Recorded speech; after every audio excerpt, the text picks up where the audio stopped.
So it's great to have you. We haven't spoken like this in a while, and I'm happy that at least we have an interesting topic to dissect. So to get right to it, I saw a video. I sent it to you, and that was the crux of, or rather, the catalyst of why we are having this conversation. And it was a video about the events that led to the death of Patrice Lumumba, uh, the DRC's first prime minister. I think this was in 1960s, because I'm not, exact. So the arguments that I'm making is the events that led to him being named the prime minister of the Democratic Republic of Congo. Lumumba has always been an outspoken, feisty individual who advances the ideals of Pan-Africanism. To him, he believes that Africa can only achieve its destiny if it is unfettered by Western European control. While that is true, I believe that he had a good dream, but he hastened his demise. And why do I say that? Is sometimes I think I will use this quote, not exactly a quote, like a maxim. Knowledge is knowing what to say. Wisdom is knowing when and how to say it. When he was one of the people, just like our own Obafemi Awolowo, Nnamdi Azikiwe, Tafawa Balewa, when they negotiated for our independence from the British, Patrice Lumumba was one of the core figures that argued for the DRC's independence from Belgian control. And DRC is famous for the atrocities that they faced. Yeah, it was a pivotal figure that argued for independence from Belgian control. But there was something he fundamentally got wrong. It was in a ceremony when Belgium conceded and said, okay, let's give these people their independence. And of course, they did a ceremony where all the major delegates from Belgium and delegates from DRC came. And that was when he was made the prime minister of DR Congo, since he was the figure that has, through his writing, the speeches, and whatnot. So he made a fundamental mistake. He gave a speech, and that speech was his undoing. It's similar to how we say in theater, in drama. It was his what's that word again? It was his tragic flaw. His outspokenness was his tragic flaw. In that speech, he criticized Belgium.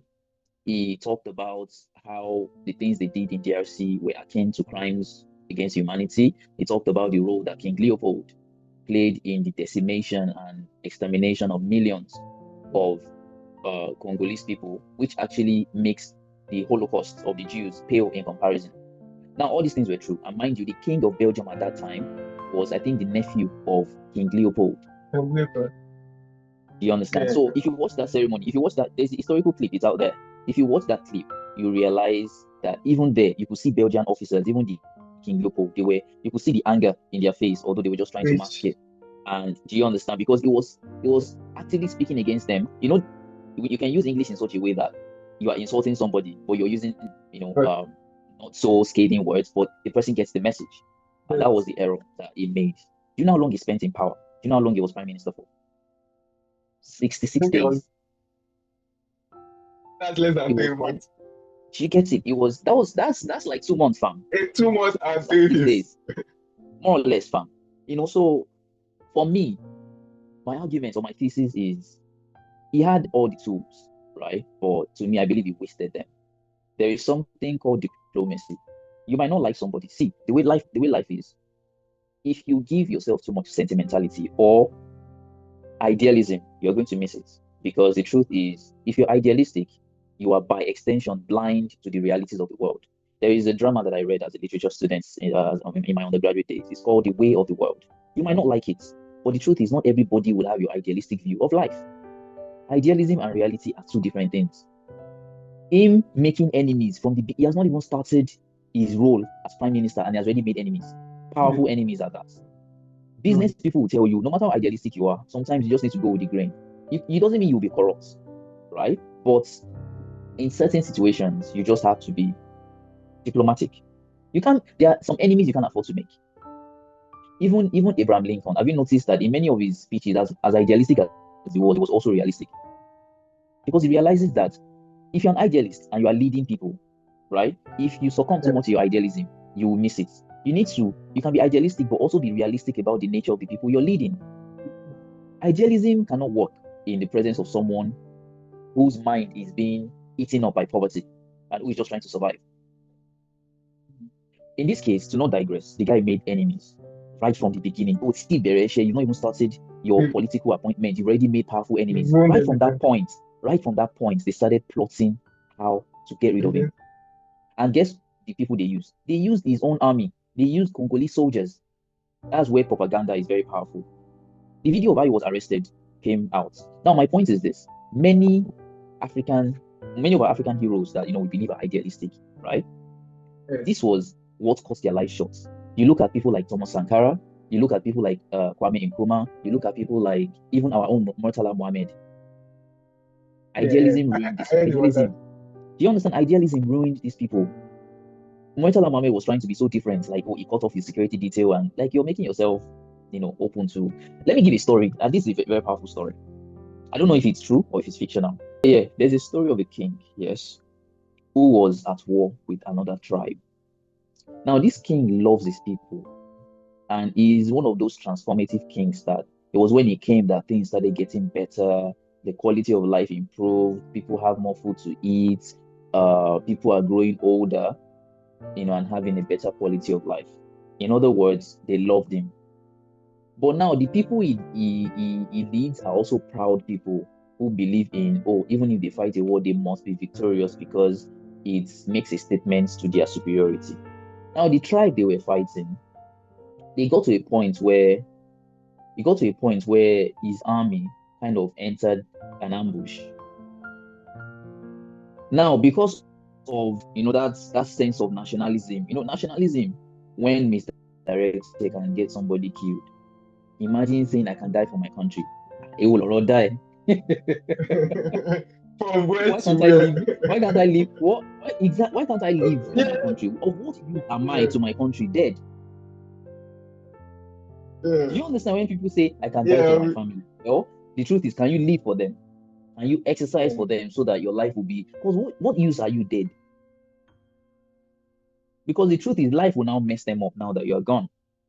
You're not there to protect them. So so they got into a kind of an ambush. There were two options. Yes, stay and fight, and then be memorialized as a martyr, or be memorialized as the king that gave his life for his people, or run away. Do you know what he chose? He ran away, and he and his army, because he felt, what's the use of me dying and my army dying, and then my people will revere me in memory, or they could actually get a king that would be so bad that all the work he has done will now regress. They will now be back to the trenches again. So he thought about that, and it just shows you that sometimes people just give themselves up for sentiment. Do you know that when he got back, he lost respect in the sight of his people? Why? Because he did not die. And these are the people that, after a while, though, they kind of saw the light, because he made a decision within himself that, should I die now and get honor, or should I go back and be alive for my people and actually be useful to my people? At the end of the day, if I die, the best these people will do for me is just erect a monument, and they can actually get a worse king than I, who would make their life miserable. So now they will only be thinking about me in memory, like, that our king, the same way we have now memorialized Jonathan after he's gone. I mean, technically not dead, but he's not there. Now that you talked about it, I was trying to relate it with where we started from, the story of Lumumba, and it makes so much sense that he was trying to prove a point that, yes, we are now in power, we are now in charge of ourselves. What you people have done to us, I'm trying to remember some of the things the way he said it. Yeah, but Yeah, he talked to it them pointedly. Go on, please. yeah, it's relatable with the story of the king, and what it should have done should have been that play it calm. So I would like to ask a question. Could Lumumba have survived if he played the politics differently? Very much so. Very much so. Now, it doesn't mean he still will not have antagonists, right? But he made enemies too early. That's my view. He made enemies too early. What he could have done in that ceremony, give a gracious speech. Thank them for giving you independence. You are the one that knows what you want to do in your heart. Mhm. Do you understand? See, Yeah, sometimes words are like stones. Once you throw them, you can't get them back. So you need to be careful, especially when you hold public office. I say this, even you see this in pastors and influencers, and once they have a platform, they usually mistalk. I don't know if that's the actual word, but I'm just using a neologism. They just speak amiss. You just talk anyhow, and then you now start facing the consequences of that careless statement that you made. In my view, I believe Lumumba could have said one thing and then did another thing. He could have just been gracious, because the truth is, of what use is he dead? All his sacrifices. DR Congo is one of the most miserable countries in Africa. yeah. Worse You off have clearly than before, even than before his death. you understand. It's terrible. They are one of the poorest, one of the lowest quality of life, and the irony is they have some of the densest mineral resources. Now, the way they killed him was so gruesome that they actually melted his body in acid. They were trying to erase his existence. The only thing left was just a tooth that one of the soldiers involved in killing him Yeah. took as a memento. I think it was a few years ago that And the tooth was returned to his family. was And now, returned. guess what? They are now trying to do, would I call it overcorrection or damage control, by convicting the officer that was in charge of killing Lumumba. I'm like, this man was simply the trigger. He was not the one who pulled it. They are just trying to deflect. Now, the thing is, Okay, view it. Lumumba yeah, could have ruled for Lumumba could have ruled for at least 8 years, right? And he would have done tremendous things in such a way that, in fact, he would be instrumental in molding the quality of the person that will take over from him. Because now, for someone that is idealistic, I feel sometimes idealists can be stupid okay. because they don't think ahead. Even the Mhm. Bible says, "Be gentle as a dove and be wily as a serpent." And in Christendom, we look at serpents in a negative light. But now the Bible is advising you to have sense. Do you understand? He did not even protect himself. He was trying to do all this. Oh, I'm humble, I'm this and that. And I don't have security detail. I don't have. That's something that Peter Obi does that I don't really Really like, stop making us try to align with your idealism. The truth is this: oh, you don't have security detail, you don't do this, you don't do that. The truth is, when you're a president and you continue living like that, you're a target for easy assassination. I hope that will change if he becomes president. Exactly. And he's not even president yet. It's quite a shame. Look at how many assassination attempts Ibrahim Traore has Uh, survived. It's ludicrous when you think about realities like that. yeah, Okay. okay. I wanted to say something before you make your next point. Uh, do Mhm. you think the DR Congo's poverty could be linked directly to Lumumba's assassination? Definitely. Definitely. Especially when you think about who was put as his replacement. The thing Okay. is, in political discourses of this nature, you look at the replacements dynamics, and the essence is control. Everything revolves around control, and Okay. the West, the West are maestros when it comes to something like that. Now look at how France is now begging Burkina Faso for their resources. Like, okay, now we promise that we'll be fair with how we are extracting resources from your country. That is an underlying admittance of wrongdoing all these decades ago. It's all about, let's find a way to, control the narrative, control the extraction of resources. Lumumba did not play that game right, and it made them feel like they were already a threat from the get-go, and that was why they had to get him out of the way. And the fact that he still tried to live a simple life after being made prime minister is just, to me, is idiotic. That was why they easily had access to him, to the point they just picked him up somewhere. You cannot continue living a simple life when you've made powerful enemies, for God's sake. Are you that inane? Are you that asinine? That's the thing I have against idealists. If you had been in Lumumba's position, you talked about Yes. how in his situation you talked about how you could have said something and do the opposite. How you could have said something, you just say it. That is what they want to hear, and play your game right. Yeah. And then go back to your country, your people who need you, and be useful to them. Okay. Not forming the hero which is now, and yeah, the country is far worse than when he was even prime minister. So what was the point of all your sacrifices? And this is also something that I have against the civil rights movement of the United States. I believe this same thing, Malcolm X did not play that game right. There have been speculations that he was told not to go to that event to speak. Mhm. He was shot into oblivion. Like pieces of his flesh were scattered over the podium where he was speaking. They shot him so many times. I don't know. It's quite a shame. I think that's a clear. If he had not died, he would still be alive today. He'll probably be in his 70s. Like the way Western media is, they make it seem like these things were like 100 years ago. They deliberately do that. That is why they put all his speeches and all these things in black and white. Do you know they had color television?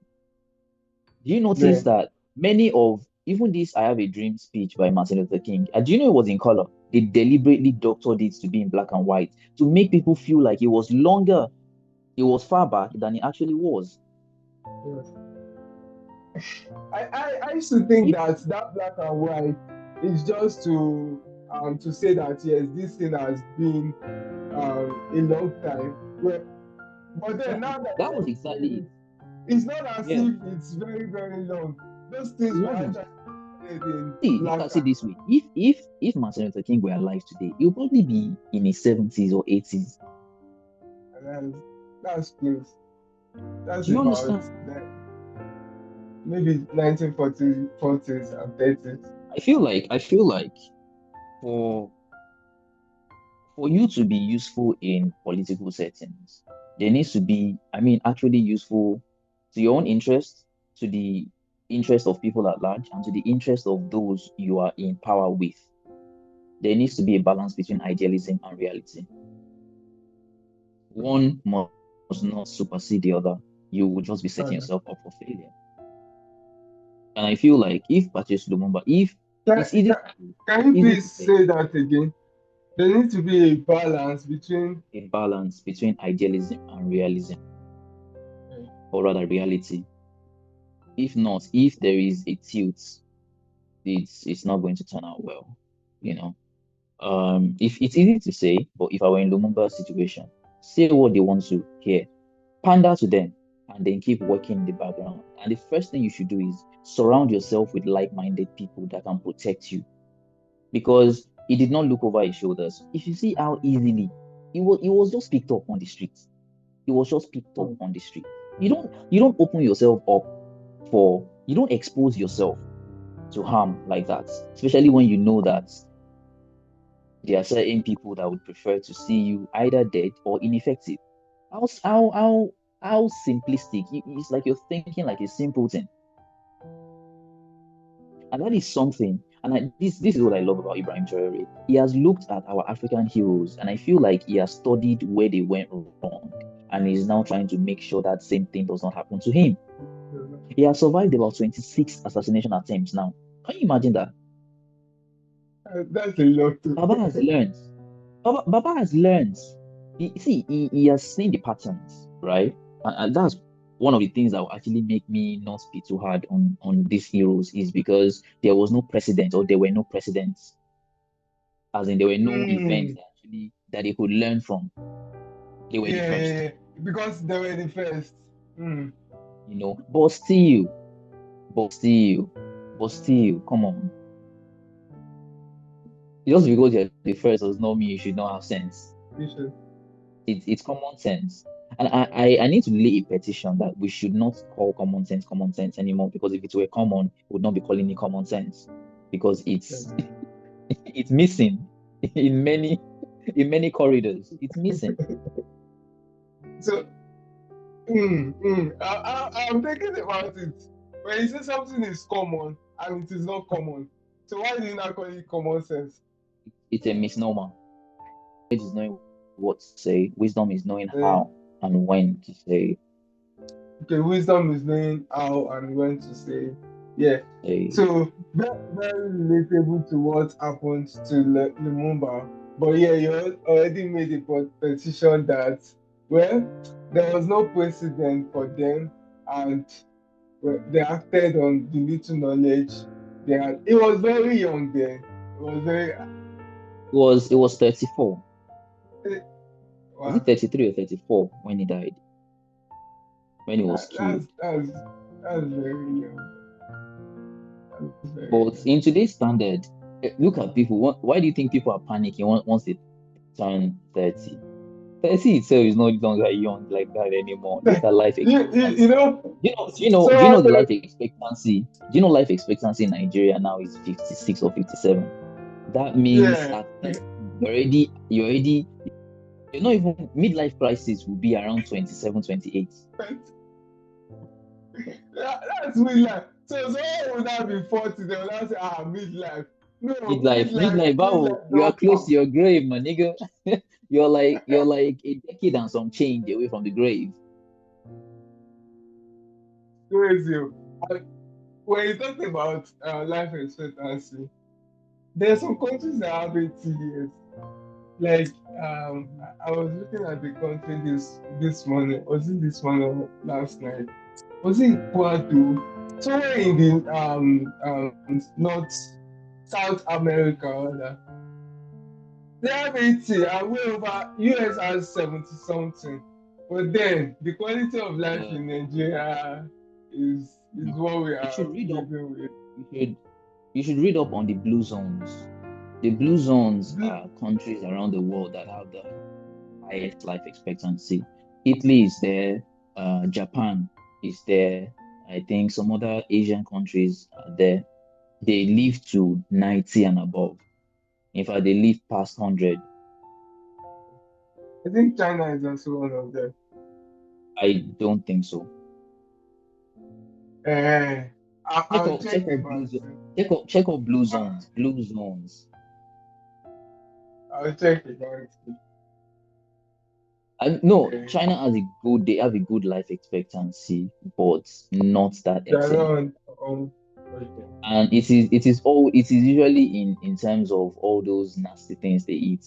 You know, there is no animal they cannot just imagine eating octopus, eating frog, eating like bloody hell. Yeah, I also remembered you've not mentioned that in this call that when you're talking about by all means tell the truth. Yes. Yeah. Oh, I said that in our first trial. By all means tell the truth, but recognize that not all truths should be said. It still panders to knowledge is knowing what to say and wisdom is knowing how and when to say they're connected. I look at these things and look at it this way, right? Do you know that you could be in the presence of your boss and your mind is thinking nonsense, the man ain't shit now. Like this man is just doing nonsense, he doesn't know what he's doing. But will you dare But utter it? you cannot, Because you cannot say. there will be punitive measures. That was akin, that was analogous to what Patrice Lumumba did. He didn't play that game well, to be honest. And it breaks my heart, especially when you look at the state of DRC today. Well, I think that just captures everything we've said so far. If not, we'll just keep, recycling the same Yeah. thing.